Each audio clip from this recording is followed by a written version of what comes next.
नमस्कार दोस्तों, आपका स्वागत है आपके अपने चैनल स्टडी वाइन्स ऑफिशियल पर। तो आज की इस वीडियो में हम मॉडर्न हिस्ट्री सीरीज का नेक्स्ट टॉपिक किसान आंदोलन के बारे में पढ़ेंगे। तो इससे पहले हमने जनजातीय आंदोलन के बारे में पढ़ा था, तो आज हम किसान आंदोलन के बारे में पढ़ेंगे। तो पहले हम पूरा टॉपिक अच्छे से पढ़ेंगे और लास्ट में प्रीवियस ईयर क्वेश्चन भी कवर करेंगे। तो पहले आप पूरे वीडियो को एंड तक देखें, समझें और लास्ट में प्रीवियस ईयर क्वेश्चन जरूर अटेम्प्ट करें। तो चलिए बिना देरी किए हुए वीडियो को शुरू करते हैं। तो चलिए वीडियो की शुरुआत करते हैं। तो सबसे पहले देखते हैं कि आखिर किसान आंदोलन क्या है। तो कृषि नीतियों में सुधार करने की भावना से किया गया आंदोलन ही कृषक आंदोलन या किसान आंदोलन कहलाता है। तो विश्व भर में अलग अलग समय पर किसानों एवं कृषि श्रमिकों द्वारा कृषि नीतियों में परिवर्तन के लिए ये आंदोलन किए जाते रहे हैं और भारत में भी कृषि आंदोलन कई दशकों से चला आ रहा है। तो ये कृषक आंदोलन किसानों द्वारा किए गए संघर्षों को यानी कि स्ट्रगल को दर्शाता है, जिसके अंतर्गत किसान समय समय पर अपनी मांगों को लेकर प्रत्यक्ष रूप से लड़ते रहे हैं। तो सन 1900 ईस्वी के पूर्व में पड़ने वाले अकाल के फलस्वरूप भारतीय किसानों एवं कृषि श्रमिकों ने कृषि आंदोलन की शुरुआत की थी। दरअसल अंग्रेजी शासन में और आज़ादी के बाद बनी सरकारों की कृषि के प्रति उदासीनता, यानी कि आज़ादी के बाद हो या आज़ादी से पहले कृषि के ऊपर, किसानों के ऊपर कोई ध्यान नहीं दिया गया, जिस कारण क्या हुआ कि किसानों की जो आमदनी थी ये कम होने के कारण उनकी आर्थिक स्थिति दिन प्रतिदिन कमजोर होती जा रही थी, जिसके कारण किसानों में आत्महत्या की घटनाओं में बढ़ोतरी आई है। आपने देखा होगा कि आज के समय भी किसानों के ऊपर सरकारें इतना ध्यान नहीं देती, जिस कारण ना चाहते हुए भी किसान को आत्महत्या करनी पड़ती है। तो आज के जो हम किसान आंदोलन पढ़ेंगे ना, ये आज़ादी से पहले जो किसान आंदोलन हुए थे उनके बारे में पढ़ेंगे और ये हमारी परीक्षा के लिए इम्पोर्टेंट है। ये आंदोलन परीक्षा में पूछे जाते हैं। तो हमने देख लिया कि किसान आंदोलन क्या है। अब हम देखते हैं कि किसान आंदोलनों के कारण क्या हैं। तो पहला कारण है किसान अत्याचार। तो जमींदारी क्षेत्रों में किसानों को उच्च लगान, अवैध करारोपण, मनमानी बेदखली और अवैतनिक श्रम का सामना करना पड़ा। तो क्या होता था कि किसानों से बहुत ज़्यादा लगान लिया जाता था, मनमानी वसूली की जाती थी और उनसे बंधुआ मजदूरी कराई जाती थी। तो एक प्रकार से किसानों पर अत्याचार किया जाता था और इसके अलावा सरकार ने भारी भू राजस्व भी लगाया हुआ था, जिस कारण किसान बहुत दुखी होते थे, प्रताड़ित होते थे और आंदोलन करते थे। तो पहला कारण था किसान अत्याचार। दूसरा कारण है भारतीय उद्योगों को। तो ये हम आज़ादी से पहले जो आंदोलन के कारण थे वो देख रहे हैं। तो पहला कारण था किसान अत्याचार। अत्याचार देखा जाए तो वो तो अब भी हो रहा है। दूसरा कारण था भारतीय उद्योगों को बड़े पैमाने पर नुकसान। तो आंदोलनों का उदय तब हुआ जब ब्रिटिश आर्थिक नीतियों के परिणाम स्वरूप पारंपरिक हस्तशिल्प और अन्य छोटे उद्योगों का दमन हुआ, जिससे स्वामित्व में परिवर्तन हुआ तथा किसानों पर कृषि भूमि का अत्यधिक बोझ और कर्ज बढ़ गया और किसानों की गरीबी में भी बहुत वृद्धि हुई। तो क्या हुआ, जो भारत में पहले छोटे छोटे उद्योग थे ना, भारतीय कारीगर थे और जो हस्तशिल्प कला थी, तो क्या था, कच्चे माल के लिए किसानों पर ही डिपेंड हुआ करते थे। तो किसानों को भी एक प्रकार से आमदन हो जाती थी। पर जैसे ही अंग्रेजी कंपनियां आई, इन्होंने भारत के जो छोटे छोटे उद्योग थे इनको खत्म करना शुरू कर दिया, जिस कारण क्या हुआ, भारतीय किसानों को भी काफ़ी नुकसान हुआ। और तीसरा कारण था अंग्रेजी सरकार की प्रतिकूल नीतियाँ। प्रतिकूल यानी कि खिलाफ, किसानों के खिलाफ जो नीतियाँ थी वो तीसरा कारण था। तो अंग्रेजी सरकार की आर्थिक नीतियाँ जमींदारों और साहूकारों के पक्ष में थी, परंतु किसानों का शोषण करती थी। इस अन्याय के खिलाफ किसानों ने कई अवसरों पर विद्रोह भी किया। तो ये मुख्य रूप से 3 कारण थे जिस कारण किसानों ने विद्रोह किया था। तो अब हम एक एक करके सभी विद्रोहों के बारे में पढ़ते हैं। तो सबसे पहले देखते हैं नील विद्रोह, जो कि 1859 में शुरू हुआ था और 62 तक चला था। तो नील विद्रोह बहुत ही इंपॉर्टेंट है, बहुत बार एग्जाम में पूछा गया है, इसीलिए ध्यान से सुनिएगा। तो नील विद्रोह बंगाल के किसानों के द्वारा 1859 ईस्वी में किया गया था। तो कहाँ के किसानों द्वारा किया गया था? बंगाल के किसानों के द्वारा किया गया था। तो ये जो हाईलाइटेड एरिया है ना ऑरेंज कलर का, ये बंगाल का मैप है। तो इसी एरिया में ज़्यादातर किसानों ने आंदोलन किया था, नील विद्रोह। तो अपने मुनाफे को बढ़ाने के लिए यूरोपीय बागान मालिकों ने किसानों को खाद्य फसलों की बजाय नील की खेती करने के लिए बाध्य किया। तो जो अंग्रेजी व्यापारी थे ना, ये भारतीयों से जबरदस्ती कहते थे कि तुम नील की खेती करो, परंतु भारतीय नील की खेती नहीं करना चाहते थे। तो क्यों नहीं करना चाहते थे?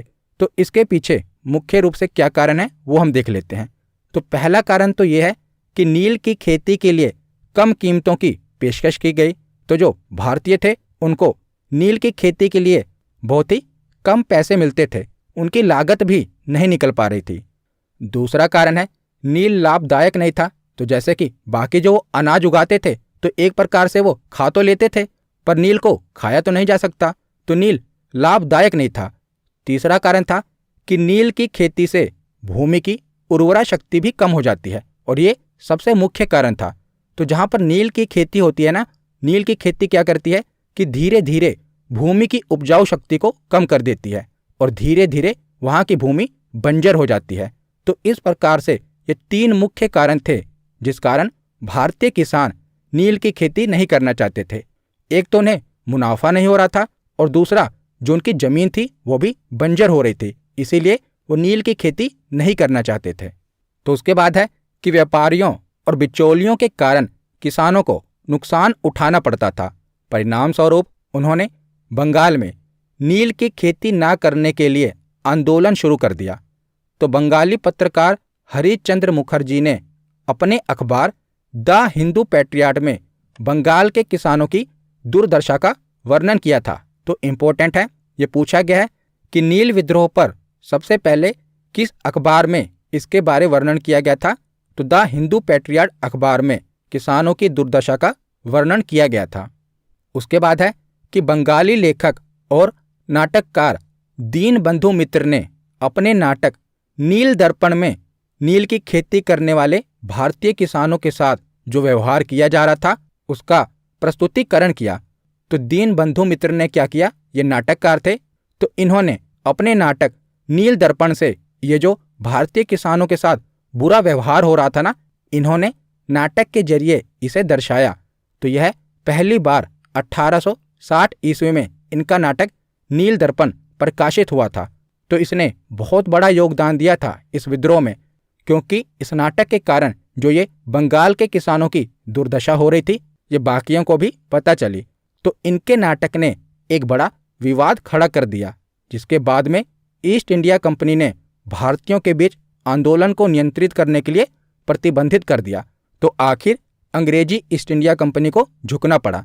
तो नील विद्रोह का नेतृत्व किसने किया था? दिगंबर विश्वास और विष्णु विश्वास ने किया था। तो मुख्य रूप से आप दो नाम याद रखिएगा कि दिगंबर विश्वास और विष्णु विश्वास ने नील विद्रोह का नेतृत्व किया था। तो सरकार ने एक नील आयोग नियुक्त किया और नवंबर 1860 में एक आदेश जारी किया, जिसमें यह कहा गया कि रैयत यानी कि किसानों को नील की खेती के लिए मजबूर करना अवैध था, और यह किसानों की जीत का एक प्रतीक था। तो ये हमने पढ़ा नील विद्रोह के बारे में। अब हम आगे चलते हैं और दूसरा विद्रोह देखते हैं, पाबना आंदोलन, जो कि 1870 से लेके 80 तक चला था। तो ये पाबना आंदोलन तो पूर्वी बंगाल के बड़े हिस्से में जो जमींदार थे ये गरीब किसानों से अक्सर बढ़ाए गए लगान और भूमि करों को जबरदस्ती वसूलते थे।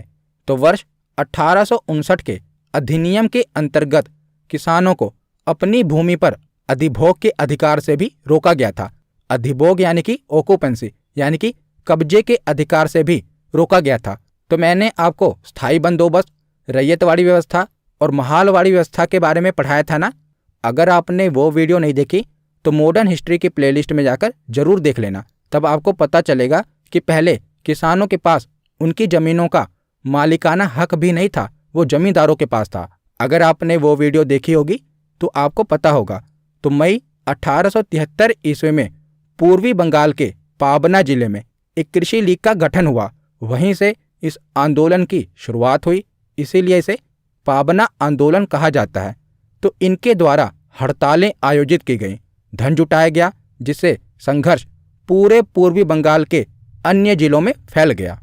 तो यह आंदोलन मुख्यतः एक कानूनी लड़ाई थी, लेकिन कुछ जगहों पर हिंसा भी हुई।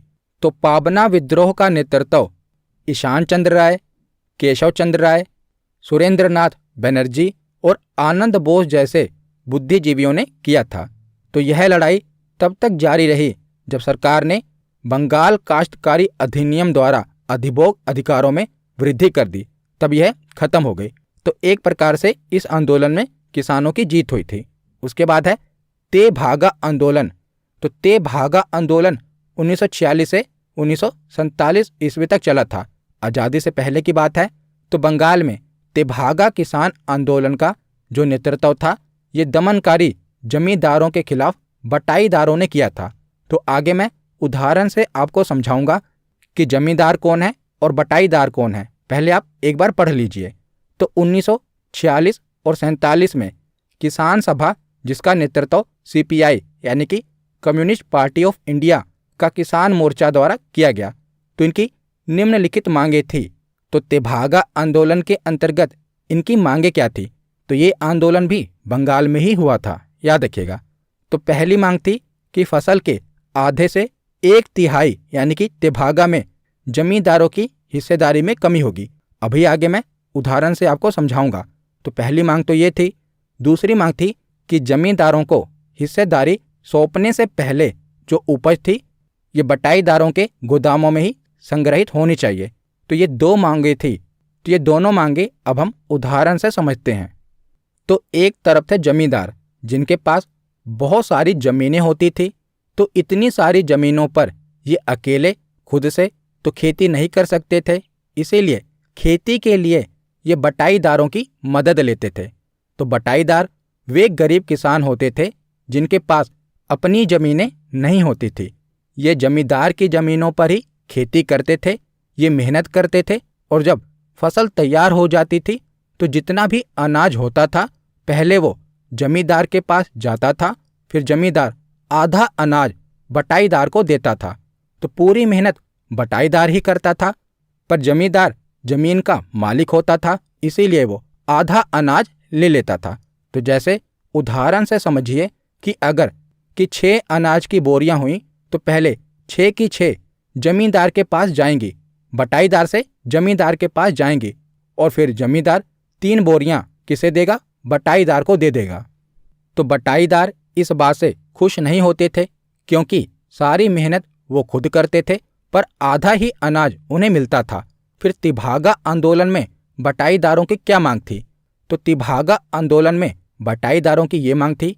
पहली मांग थी कि जो भी अनाज होगा वो जमींदार के पास नहीं जाएगा, पहले बटाईदार के पास ही रहेगा। उसके बाद जितना भी अनाज होगा उसका 1/3 ही जमींदार को दिया जाएगा और 2/3 बटाईदार खुद अपने पास रखेगा। यानी कि अगर 6 अनाज की बोरियां हुई तो उसका 1/3 2 बोरियां जमींदार के पास जाएंगी और 4 बोरियां बटाईदार रखेगा। अब आपको समझ आया? अब देखिए, अब दोबारा पढ़ते हैं, अब आपको समझ आएगा। तो पहली मांग है कि फसल के आधे से 1/3 में जमींदारों की हिस्से में कमी की गई। पहले जो हिस्सा आधा था उसे 1/3 करना चाहिए, पहली मांग। दूसरी मांग क्या थी? कि जमींदारों को हिस्सेदारी सौंपने से पहले उपज बटाईदारों के गोदामों में ही संग्रहित की जानी चाहिए, क्योंकि पहले क्या होता था कि जो भी अनाज था ये जमींदार ले जाते थे, उसके बाद क्या पता वो कितना अनाज अपने पास रख लेते हैं, और उसके बाद जो बचा हुआ अनाज है उसी में कहेंगे कि अब इसमें से ही हम आधा करेंगे। तो एक तरह से वो पूरे अनाज पर कब्जा कर लेते थे ना। तो क्या पता वो पहले अनाज कुछ बचा के रख लें और बाकी के अनाज में ही आधा हिस्सा लगाएं। तो इस प्रकार बटाईदारों की 2 मांगे थी। पहले तो जो भी अनाज रहेगा ये बटाईदार के पास ही रहेगा, बटाईदार जमींदार को देगा। और दूसरी मांग कि आधा अनाज नहीं बल्कि 1/3 अनाज ही जमींदार को दिया जाएगा। तो आशा करता हूं अब आपको तिभागा आंदोलन समझ में आ गया होगा। तो उसके बाद अगला विद्रोह है दक्कन विद्रोह। ये 1875 ईस्वी में हुआ था। तो दक्कन के किसान विद्रोह को मुख्य रूप से मारवाड़ी और गुजराती साहूकारों की ज्यादतियों के खिलाफ किया गया था। तो दक्कन यानी कि दक्षिण भारत, और मुख्य रूप से देखा जाए तो महाराष्ट्र में दक्कन विद्रोह हुआ था। तो रैयतवाड़ी व्यवस्था के अंतर्गत रैयतों को यानी कि किसानों को भारी कराधान का सामना करना पड़ा, और वर्ष 1867 ईस्वी में भू राजस्व में भी 50% की वृद्धि की गई, यानी कि लगान को 50% बढ़ा दिया गया। तो सामाजिक बहिष्कार, तो वर्ष 1874 ईस्वी में रैयत यानी कि किसानों ने साहूकारों के खिलाफ एक सामाजिक बहिष्कार आंदोलन का आयोजन किया। तो उन्होंने साहूकारों की दुकानों से सामान खरीदने और खेतों में खेती करने से इनकार कर दिया किसानों ने, क्योंकि एक तरह से इन्होंने सामाजिक बहिष्कार किया। तो एक प्रकार से किसानों ने आंदोलन छेड़ दिया, सामाजिक बहिष्कार किया कि जो साहूकार हैं इनकी दुकानों से हम सामान नहीं खरीदेंगे और ना ही इनके यहाँ खेती करने जाएंगे। और क्या हुआ, तो नाइयों, धोबी और मोची ने उनकी सेवा करने से भी इनकार कर दिया। तो नाई, धोबी और मोची ने भी किसानों का ही साथ दिया और इन्होंने भी साहूकारों का बहिष्कार कर दिया। तो ये साहूकार कौन है? वही जमींदार। तो जो छोटे किसान थे यानी कि बटाईदार थे, जो साहूकारों यानी कि जमींदारों के यहाँ खेती करने जाया करते थे, उन्होंने खेती करने से मना कर दिया, एक प्रकार से सामाजिक बहिष्कार कर दिया। तो यह सामाजिक बहिष्कार पूना, अहमदनगर, सोलापुर और सतारा के गांव में तेजी से फैल गया तथा साहूकारों के घरों एवं दुकानों पर हमलों के साथ कृषि विद्रोह में बदल गया। तो सरकार आंदोलन को दबाने में असफल रही और सुलह के उपाय के रूप में दक्कन कृषक राहत अधिनियम 1879 ईस्वी में पारित किया गया। तो ये था दक्कन विद्रोह। उसके बाद आगे देखते हैं चंपारण सत्याग्रह, बहुत ही इंपॉर्टेंट है। चंपारण सत्याग्रह 1917 ईस्वी में हुआ था। तो बिहार के चंपारण जिले में नील के बागानों में यूरोपीय बागान मालिकों द्वारा किसानों का अत्यधिक उत्पीड़न किया जाता था और यही कारण बना था चंपारण सत्याग्रह का। तो शुरुआत में हमने नील विद्रोह पढ़ा था ना, वो बंगाल में हुआ था, और ये जो चंपारण सत्याग्रह है ये भी है तो नील की खेती के खिलाफ ही, पर ये बिहार में हुआ था, याद रखिएगा। तो चंपारण सत्याग्रह 1917 ईस्वी में हुआ था। तो इसमें क्या हुआ था कि अंग्रेजी व्यापारियों ने भारतीय किसानों को कह दिया था कि वो अपने जमीन के कम से कम 3/20वें हिस्से पर नील उगाएं तथा बागान मालिकों द्वारा निर्धारित कीमतों पर नील बेचने के लिए मजबूर किया जाता था। तो इसे 3 कठिया विद्रोह भी कहा जाता है, याद रखिएगा। चंपारण सत्याग्रह को ही 3 कठिया विद्रोह कहा जाता है। 3 कठिया विद्रोह क्यों कहा जाता है? क्योंकि 20 कट्ठे का 1 बीघा होता है। तो अंग्रेजों ने क्या कहा कि 1 बीघा में 3 कट्ठों में तो केवल नील की खेती ही करनी है, इसीलिए इसे 3 कठिया विद्रोह कहा जाता है। तो 3/20वें हिस्से में नील की खेती करने के लिए कहा गया ना, इसीलिए इसे 3 कठिया विद्रोह कहा गया। तो वर्ष 1917 ईस्वी में महात्मा गांधी ने चंपारण पहुंचकर किसानों की स्थिति का विस्तृत जांच की और इन्होंने चंपारण छोड़ने के जिला अधिकारी के आदेश की अवहेलना की। तो गांधी जी ने चंपारण सत्याग्रह का नेतृत्व किया था। तो जब गांधी जी चंपारण गए थे तो वहां के जिला अधिकारी ने इन्हें वहां से जाने का आदेश दिया, पर गांधी जी ने उस आदेश को नहीं माना और चंपारण सत्याग्रह किया। तो सत्याग्रह का परिणाम क्या निकला? तो सरकार ने जून 1917 में एक जांच समिति, जिसमें गांधी जी भी एक सदस्य थे, ये नियुक्त की और चंपारण कृषि अधिनियम 1918 के अधिनियम ने काश्तकारों को नील बागान मालिकों द्वारा लगाए गए विशेष नियमों से मुक्त कर दिया। तो एक प्रकार से इस चंपारण सत्याग्रह में किसानों की जीत हुई। उसके बाद अगला सत्याग्रह है खेड़ा सत्याग्रह, जो कि 1918 ईस्वी में हुआ। तो इस सत्याग्रह को मुख्य रूप से सरकार के खिलाफ शुरू किया गया था। तो वर्ष 1918 ईस्वी में गुजरात के खेड़ा जिले में जो फसलें थी ये नष्ट हो गई थी, लेकिन सरकार ने भू राजस्व माफ करने से इनकार कर दिया। तो गुजरात के खेड़ा जिले में जो फसलें थी ये मौसमी कारणों से नष्ट हो गई थी, लेकिन जो अंग्रेजी सरकार थी इसने लगान माफ करने से मना कर दिया। तो इस कारण ये खेड़ा सत्याग्रह हुआ था। तो गांधी जी ने सरदार वल्लभ भाई पटेल के साथ किसानों का समर्थन किया था। तो वल्लभ भाई पटेल ने खेड़ा सत्याग्रह का नेतृत्व किया था और गांधी जी ने भी इनका समर्थन किया था। तो गांधी जी ने यह सलाह दी थी कि जब तक इनकी मांगे पूरी नहीं हो जाती तब तक वे राजस्व का भुगतान रोक दें, यानी कि 1 रुपया भी अंग्रेजों को ना दें। तो यह सत्याग्रह 1918 ईस्वी तक चला था और अंततः सरकार ने किसानों की मांगों को मान लिया। तो यह था खेड़ा सत्याग्रह, जो कि कहाँ पर हुआ था? तो गुजरात में हुआ था। तो खेड़ा सत्याग्रह के बाद है बारदौली सत्याग्रह। ये 1928 ईस्वी में हुआ था। तो क्या है बारदौली सत्याग्रह? तो अंग्रेजी सरकार द्वारा गुजरात के बारदौली जिले में भू राजस्व में 30% की वृद्धि कर दी गई। कितने प्रतिशत की? तो 30% की वृद्धि कर दी गई, जिसके कारण वल्लभ भाई पटेल के नेतृत्व में बारदौली के किसानों द्वारा एक राजस्व न देने संबंधी आंदोलन का आयोजन किया गया। तो यहाँ पर भी नेतृत्व किसने किया? वल्लभ भाई पटेल ने इसका नेतृत्व किया। तो बारदौली में एक महिला ने वल्लभ भाई पटेल को सरदार की उपाधि दी। तो हम कहते हैं ना सरदार वल्लभ भाई पटेल। तो बारदौली सत्याग्रह से ही वल्लभ भाई पटेल को उपाधि मिली, सरदार की उपाधि।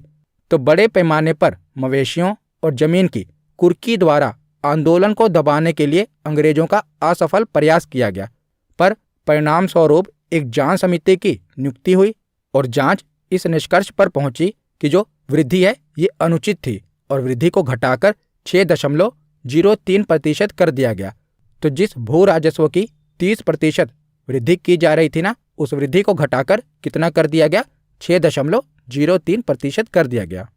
तो ये था बारदौली सत्याग्रह। अब हम आगे चलते हैं और आगे देखते हैं मोपला विद्रोह।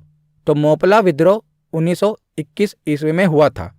तो मोपला विद्रोह कहाँ पर हुआ था? तो इसे मालाबार विद्रोह भी कहा जाता है। तो जो मालाबार तट है ना, अगर हम देखें तो केरल वाला क्षेत्र, वहाँ पर मोपला विद्रोह हुआ था। तो 1921 ईस्वी में मुस्लिम काश्तकारों द्वारा मालाबार क्षेत्र में ये विद्रोह किया गया था। तो काश्तकार क्या होता है? तो काश्तकार मतलब वो किसान जिसने जमींदार को लगान देकर उसकी जमीन पर खेती करने का अधिकार प्राप्त किया हो, यानी कि जो किसान दूसरे की जमीन पर खेती करते हैं उन्हें काश्तकार कहा गया। तो मुस्लिम काश्तकारों द्वारा मालाबार के क्षेत्र में ये विद्रोह किया गया। कब? 1921 ईस्वी में किया गया। तो मुस्लिम काश्तकारों की शिकायत क्या थी? कि उनसे उच्च किराया, नवीनीकरण शुल्क और अन्य दमनकारी कर की वसूली की जाती है। तो उनकी ये शिकायत थी कि उनसे अवैध रूप से कर वसूला जाता है। तो इसके अलावा मुस्लिम काश्तकार अधिकांश हिंदू जमींदार के बीच खुद को असुरक्षित महसूस करते थे।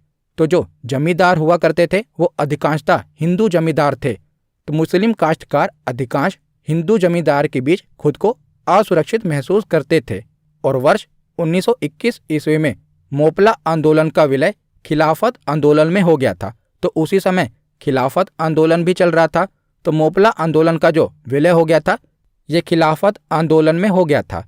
तो इस आंदोलन के मुख्य नेता कौन थे?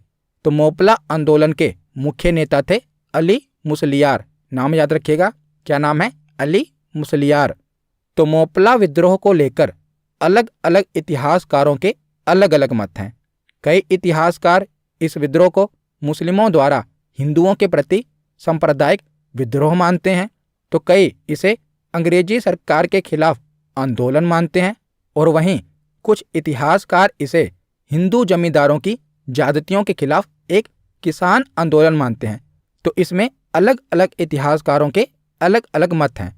तो इस सरकार विरोधी और जमींदार विरोधी आंदोलन ने सांप्रदायिक रंग ले लिया और सांप्रदायिकता ने मोपला को खिलाफत और असहयोग आंदोलन से अलग कर दिया, क्योंकि जो ये आंदोलन था ये हिंसक हो चुका था और सांप्रदायिक हो चुका था, जिस कारण इसे खिलाफत और असहयोग आंदोलन से अलग कर दिया गया।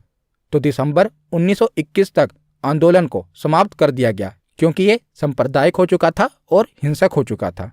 तो मोपा विद्रोह के बाद है एका आंदोलन। ये 1921 में हुआ था।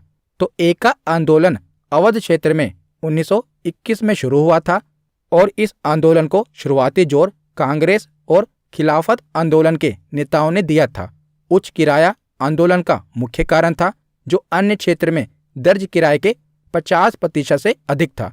तो जो भू राजस्व लिया जा रहा था ना, वो अन्य क्षेत्रों से कितना अधिक था?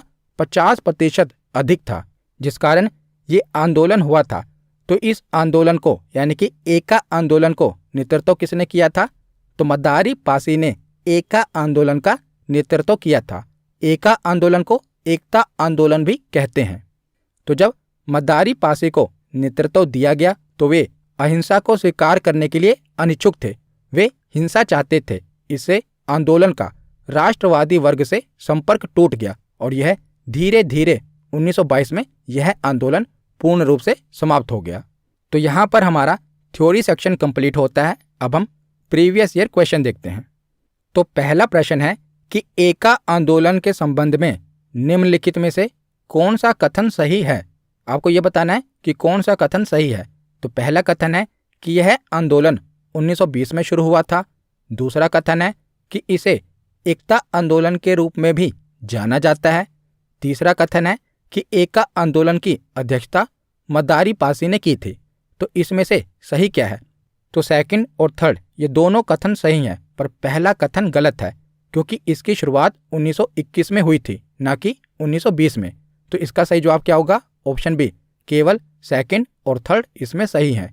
अगला प्रश्न है कि बारदोली में किसान आंदोलन कब शुरू हुआ था? तो बारदोली में जो किसान आंदोलन था ये 1928 ईस्वी में शुरू हुआ था। इसका सही जवाब है ऑप्शन ए।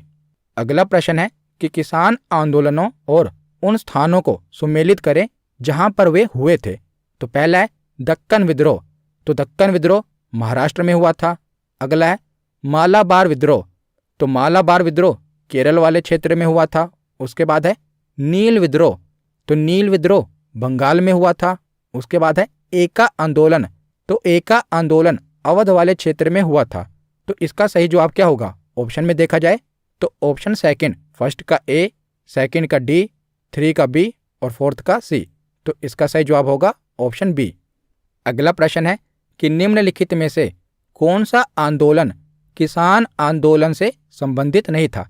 तो कौन सा आंदोलन किसान आंदोलन से संबंधित नहीं था? तो मोपला विद्रोह ये भी किसान आंदोलन है। एका आंदोलन ये भी किसान आंदोलन है। नील विद्रोह ये भी किसान आंदोलन है। पर रमोसी विद्रोह ये किसान आंदोलन नहीं है। तो इसका सही जवाब होगा ऑप्शन डी। अगला प्रश्न है कि बारदोली सत्याग्रह 1928 का नेतृत्व किसने किया था? तो बारदोली सत्याग्रह का नेतृत्व किसने किया था? तो वल्लभ भाई पटेल ने किया था। यहीं से इनको सरदार की उपाधि मिली थी। तो ऑप्शन सी इसका सही जवाब है। अगला प्रश्न है कि बंगाल के तेभागा किसान आंदोलन की क्या मांग थी? तो निम्नलिखित में से देखा जाए तो इसका सही जवाब होगा ऑप्शन ए कि जमींदारों की हिस्सेदारी को फसल के आधे भाग से कम करके 1/3 करना ये किसानों की मांग थी। तो ऑप्शन ए इसका सही जवाब है। अगला प्रश्न है कि खेड़ा आंदोलन निम्नलिखित में से किस राज्य से संबंधित है? तो खेड़ा आंदोलन किस राज्य से संबंधित है? तो ये गुजरात राज्य से संबंधित है। ऑप्शन बी इसका सही जवाब होगा। अगला प्रश्न है कि गांधी का चंपारण सत्याग्रह किससे जुड़ा हुआ था? तो गांधी का चंपारण सत्याग्रह किससे जुड़ा हुआ था? तो तीन कठिया, मैंने आपको बताया ना कि इसे तीन कठिया विद्रोह भी कहते हैं। तो ऑप्शन बी इसका सही जवाब होगा। अगला प्रश्न है कि मोपला विद्रोह का नेतृत्व किसने किया था? तो मोपला विद्रोह का नेतृत्व किसने किया था? तो इसका सही जवाब होगा ऑप्शन डी, अली मुसलियार ने। अली मुसलियार ने मोपला विद्रोह का नेतृत्व किया था। आज का आखिरी प्रश्न है कि समाचार पत्र हिंदू पैट्रियार्ट के संपादक श्री हरिचंद्र मुखर्जी को निम्न की सहायता करने के अंतर्गत जाना जाता है। तो कौन से विद्रोह की सहायता करने के लिए हिंदू पैट्रियार्ट समाचार पत्र को जाना जाता है? तो इसका सही जवाब होगा इंडिगो विद्रोह। इंडिगो यानी कि नील विद्रोह। तो ऑप्शन बी इसका सही जवाब होगा। तो आज की वीडियो यहीं पर खत्म होती है। कैसी लगी ये वीडियो कमेंट सेक्शन में जरूर बताना। धन्यवाद।